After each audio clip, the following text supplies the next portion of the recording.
Bonjour à tous, c'est Lily. Alors je viens aujourd'hui devant vous en vidéo dans le cadre de l'entraide fictienne. L'entraide fictienne c'est quoi? C'est simplement une page Facebook et un petit compte Wattpad lié où je répertorie les histoires, avec l'accord de leur auteur bien entendu, qui sont sur la plateforme Fixia, qu'elles soient en concours ou qui ont été en concours.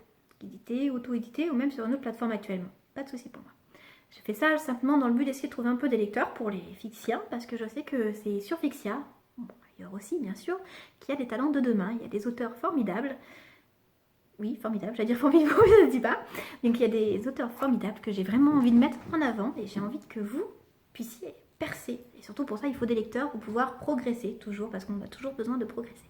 Enfin bref, tout cela pour dire, chaque semaine, je mets en avant 2 histoires. Cette semaine, pas mes neurones qui sont tous connectés là-haut, je crois que le côté roux, il a un peu grillé. Et j'ai mis 2 new romances et une univers alternatif. Alors au lieu de me casser les pieds à me dire je mettrai ça la semaine prochaine, machin truc, je fais tout. Ok, mais New Romance, bah, le souci c'est qu'on les met tout le temps en avant. Alors pourquoi 2 New Romance cette semaine et qu'une UA, c'est triste.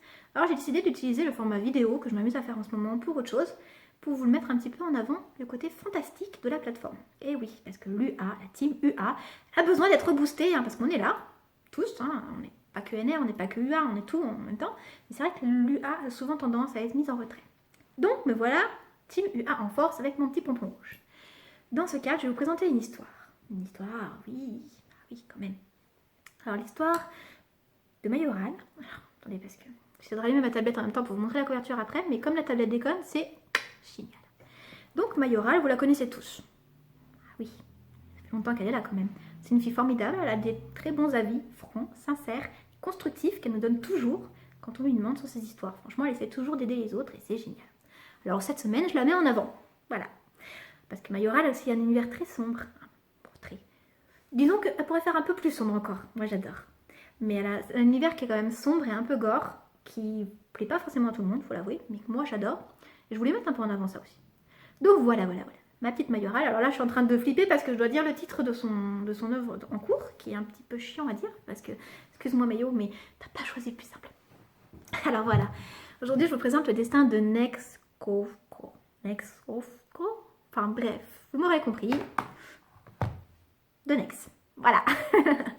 Alors tout d'abord sur la couverture, je vais vraiment y aller vite fait parce que c'est censé être des mini-avis de base. C'est une belle couverture, j'adore. Ça rappelle beaucoup l'histoire parce que la fille, elle a ce côté un peu possédé qu'on retrouve dans les films et dans les livres. Le côté les veines qui ressortent, les yeux noirs, la fumée, les dents toutes dégueulasses. Il faudrait un bon petit dentifrice blancheur pour elle au fait. Et il y a aussi un petit détail que j'ai bien apprécié sur la couverture, c'est l'oreillette qu'elle a à l'oreille. Eh bien oui, parce que c'est une militaire. Et j'ai apprécié le fait qu'il y ait l'oreillette qui rappelle un peu ce côté-là. Voilà. C'est une très jolie couverture, je pense que le titre pourrait être mis un peu plus en valeur parce qu'il a une écriture superbe, mais que franchement, elle dépote. Voilà. Oui, j'ai dit je fais rapide, parce que sinon c'est plus des mini-avis, et moi, vu que je sais jamais faire court, la preuve. Donc voilà, je vais vous passer sur le résumé, pour passer la seconde. Donc le résumé, je vais vous le lire, je vous préviens, j'ai un débit, vous avez pu le remarquer, plutôt important. Donc quand je lis, j'ai une manière particulière de lire pour essayer d'éviter, de ralentir un peu ce débit, tout du moins. Commençons.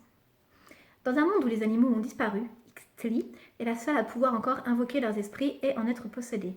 Commandant Munoz, intéressé par son pouvoir, fait d'elle son arme secrète qu'il utilise dans les guérillas. Mais c'est lors d'une mission où ils doivent retrouver l'assassin de 3 soldats dans un village au bord de la rébellion qu'Ixtli rencontre Estli, un prêtre aux origines douteuses. Derniers membres de leur peuple, ils déterreront de sombres secrets qui remettront tout en question. Donc, oui, j'ai un accent bizarre quand je lis, faut pas chercher. Je sais pas si ça s'entend, mais moi en tout cas je l'entends quand je parle. Si on parle de ce résumé, alors simplement il a une très bonne trame. Je parle de la trame parce qu'il y a quelques petites choses je pense à corriger, mais une très jolie trame, simple, efficace, pas chère. Vous entendez la petite pub là? Je vais arrêter mes bêtises, bien que non, c'est rigolo. Alors voilà, une jolie trame, simple. Elle décrit ce qu'il faut. Je pense qu'il manque un mot à un endroit, devant le commandant. Mais à part ça, ma foi, c'est pas trop méchant. Et à la fin, je trouve dommage qu'on dise un prêtre aux origines douteuses et qu'on parle des derniers membres de leur peuple. Ça en dévoile un petit peu trop sur le prêtre que j'aurais aimé plus mystérieux sur le coup. Donc voilà. C'est sympa. Mais j'aime bien par contre la petite suspension à la fin. C'est sympa. Ouais, je sais, tout est sympa sur Terre. Je suis un petit cœur. On m'a traité de bisounours cette semaine. Voilà. Je vais vous parler un petit peu de l'histoire. Alors là, je vais essayer de faire pas rapide. Pardon. Alors, l'histoire. Pour faire simple, j'ai adoré. Alors sérieusement, j'aime l'univers un petit peu sombre, un petit peu gore. C'est un peu mature, mais pas dans le genre sexe, c'est plus un peu gore. Il y a des boyaux, il y a du sang, il y a la totale, quoi. Il y a plus de tête. C'est cool, il y a plus de tête. Enfin bref, j'aime cet univers sombre. J'ai toujours aimé cet univers sombre de Majoral. Je déplore quelques petites choses, il faut l'avouer, mais franchement, pas grand chose. Alors on va suivre Nexosco, donc c'était Ixtli qui a été renommé Nexosco, voilà. Next, je dis pour aller plus vite. Elle est maintenant donc militaire à la solde du commandant. Et bon, elle n'est pas très libre de ses mouvements. Elle est libre mais sans être libre, on va dire. Et elle rêve de liberté. Ça se ressent beaucoup dans l'écriture, qu'elle rêve de cette liberté, qu'elle a ce lien avec la nature, qu'elle a envie de retrouver. On le sent, on le ressent. Je ne sais pas si c'était le but de l'auteur, mais moi je l'ai ressenti. Donc ils vont arriver dans un village. Ouh. Et là-bas, en fait, il y a eu des morts. Voilà. Et ça va un peu chambouler tout le contexte. Alors, malheureusement, dans ma lecture, j'ai pas encore le côté trop chamboulement. J'ai les morts. C'est cool ça. J'ai beaucoup d'attachement à Next parce que j'ai beaucoup aimé son caractère, parce qu'elle a du caractère. Elle a beau être liée d'une façon ou d'une autre à ces gens et à devoir leur obéir. Elle a un caractère à elle qui ressort et qui se démarque. Elle a un humour noir que j'adore. Et elle a une fin un peu cannibale que je kiffe aussi. Je suis pas cannibale, hein, mais j'avoue, je trouve ça rigolo. Pas en vrai. Attention, hein, pas manger les gens. Enfin bref, on suit pas que Next, on suit aussi Estri. Je sais pas si ça se dit comme ça, pardon. Alors, donc le petit prêtre. Alors lui, au début, je comprenais pas ce qu'il foutait là, je suis désolée. Pourquoi il y a un prêtre, il fout quoi dans l'histoire? Qu'est-ce qu'il nous veut? Il a l'air très pleutre. Oui, c'est un pleutre. C'est un planqué, le gars. Sérieux, il a le cœur au bord des lèvres à chaque fois qu'il y a un bout de sang. Bon, bref, je m'y suis pas attachée, mais en même temps, je m'y suis attachée. C'est bizarre, hein, c'est très contradictoire.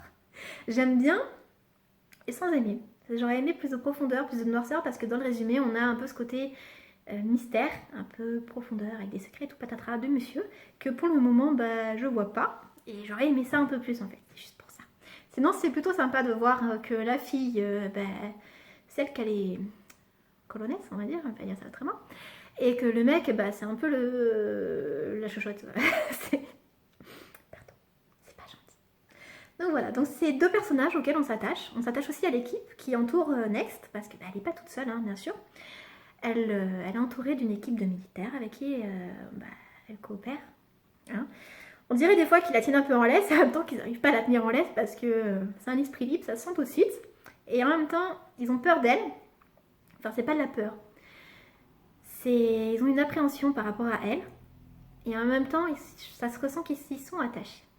Voilà. Je vous en dis pas trop sur l'histoire parce que je voudrais que vous découvriez le reste quand même. Mais j'aime bien. Voilà. Et il y a un petit truc que je déplore par contre, une petite Majoral. Mais moi, plus de description de sentiments. Parce que tu es à la troisième personne et on a un petit peu du mal à s'attacher au personnage dans ces cas-là. Et certes, l'humour de Next est génial. Mais on aurait aimé plus. Un petit peu plus. Enfin, Oui, je suis pas toute seule dans ma tête, donc oui, je peux dire on. Donc, on voudrait un petit peu plus de sentiments, de ressentis. Voilà. Alors bon, je conclue, hein, j'ai adoré. Vous l'aurez compris. Bien sûr, c'est un premier jet, il y a des trucs à revoir. Je pense que Majoral pourra nous faire une histoire du tonnerre, parce que je connais ces histoires, elles sont toujours du tonnerre. Et puis voilà, j'aurais peut-être bien fini avec mes bêtises et avec mon humour à 2 balles et mes bafouillages à 5 balles. Et je vous invite à retrouver donc l'histoire sur Fixia, mais également sur d'autres plateformes. Mais ça, vu que je vais poster sur le groupe de Fixia, je vous le dis pas, vous avez qu'à fouiller un petit peu vos écrans, vous avez des petites menottes, vous savez taper sur un clavier. Allez, je vous fais des gros bisous et je vous dis à bientôt. Peut-être que si la vidéo vous plaît, j'en ferai d'autres.